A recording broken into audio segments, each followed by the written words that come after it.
To generate ADP pay stubs, you typically need to access the ADP online portal provided by your employer. Here's an outline of how to access and generate ADP pay stubs. Log into ADP portal. Visit the ADP login page using a web browser. Enter your credentials provided by your employer. Navigate to Pay Statements. Once logged in, find and click on the option for Pay or Pay Statements on the dashboard or menu.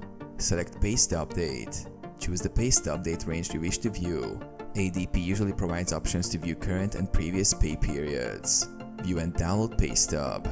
After selecting the desired pay stub, you can view details such as gross earnings, deductions, taxes, and net pay. To download or print the pay stub, look for options like download or print, usually available as icons or buttons on the screen. Access additional features. Explore additional features such as viewing historical pay stubs, accessing tax documents, and managing direct deposit settings if available. Log out securely. Ensure you log out of your ADP session when finished, especially if using a shared or public computer.